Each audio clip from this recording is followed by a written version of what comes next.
So, how you doing? Yeah, sure. I'm keeping a low energy right now until I have to stop. It's okay, it's okay, don't worry. Did a great job in this, so good. Okay. Oh, thank you. Okay, congratulations. One of my favorite shows, and I have to say, were you freaked out when you found out you were going to play the Phantom? It happened over a long course. I was told, you've got this role, but we can't announce it yet, so you still think something's going to go wrong, it's not going to happen. So when I found out, it wasn't such a big surprise, you know, but then it hits you. Okay, it's easy to say, hey, I can do this, give me the job, and then when they give you, you kind of go, oh, actually, now I have to do it, you know, then the pressure's on. So there was a lot of pressure, but, you know, it was also, it was all things, you know, I mean, it was pressure, it was scary, it was tough, but it was also beautiful and rewarding and interesting, and so, yeah. Where did you even start to prepare? Especially to get into the emotional part of the Phantom. Not so much, okay, you can voice train, but there's a lot of backstory with this guy. There's a lot of backstory, but you know what? In some ways, that's the easiest part that I discovered. When I first read this script, I instinctively was in touch with this character, in so many levels. I felt, and then if you initially originally feel that, then you've got a lot to work with, you know. So it's a mixture of what I've done, and then also when you're involved in a brilliant story, it's easy to become involved in that as a character, you know, and the story is so powerful, and the music is, you know, backed up by this wonderful music, which is very swirling and emotional, that really kind of guides you, you know, in your journey. Then that takes you through a huge part of your emotional journey. Yeah. Take me back to your audition. What on earth was it like to stand in front of Sir Andrew Lloyd Webber and sing one of his amazing songs? Well, it was pretty hairy, especially because I wasn't a singer, and I had taken a few lessons, and I'd already kind of had a test with the musical director. You know, I'd sung with him I think 2 or 3 times, and he had basically said, you can do this, as had my singing coach. So I had a bit of confidence, but it all hit me when I was suddenly standing in front of Andrew Lloyd Webber, and you realise just the size of the task you're undertaking, or what is actually happening in that room in that moment.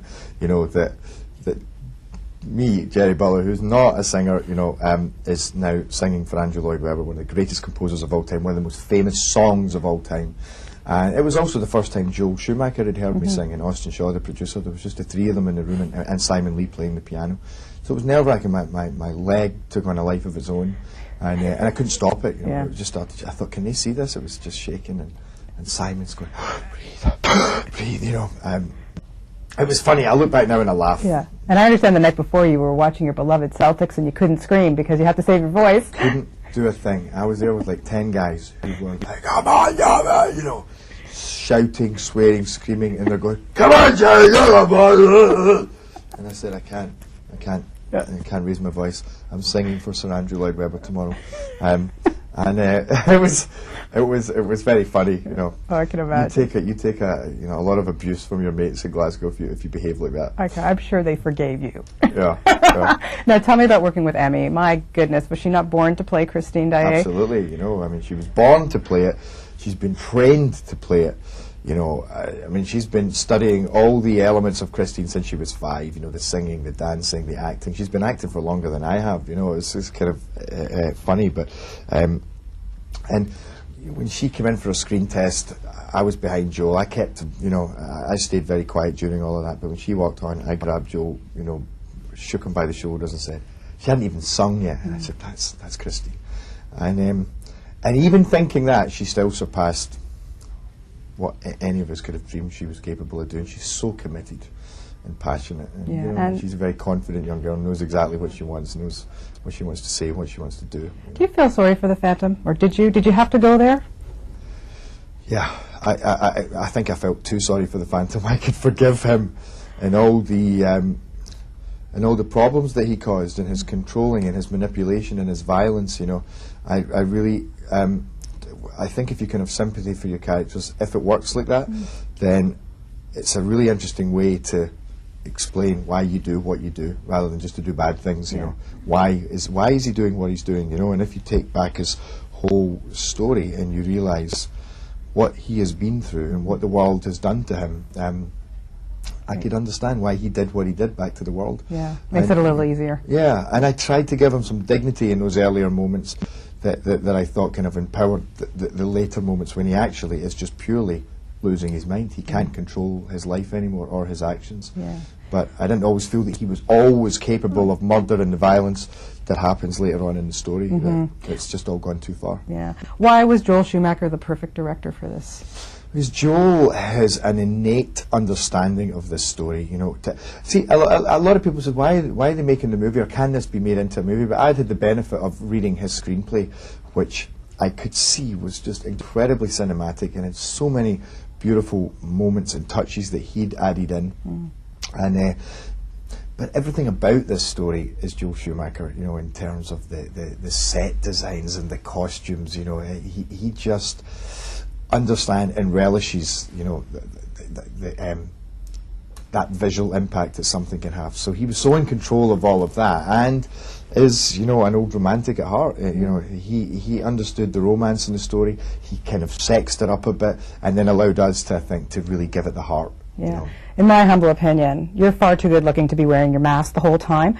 Just had to tell you that. But what was it like putting that on? And oh my goodness, just the prosthetics and everything. You know, all in all, that's great, because when you're taking on a role, you know, there's many roles where you're like yourself. So it's fantastic sometimes to abandon yourself to a role and get all dressed up, you know, including all the costumes and the mask, and it really helps you take yourself somewhere completely different, which you kind of have to do for the Phantom.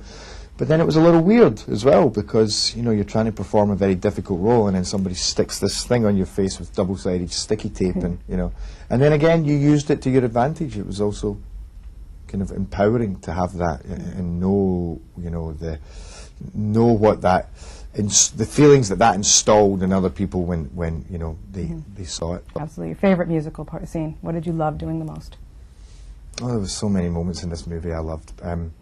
Music of the night was very special to me. To sing, to perform, I think maybe, oh God, I don't know, Past the Point of No Return, or Masquerade by them, you know, with the little monkey. Yeah. It was one of the most beautiful things I ever felt as an actor, and I felt it time and time again, just sitting there. I don't know what it was, just breaking my heart over this. It's awesome. Have to say, I saw Dear Frankie. You are spectacular in that movie. Take me back to that doorway scene. How hard was it to do? Because Emily Mortimer said she could have done it for 100 years. Emily. You know, Emily's favourite actress I ever worked with. She's the coolest, funniest, nicest, most down-to-earth girl, and she is such an interesting actor. You know, she's just amazing.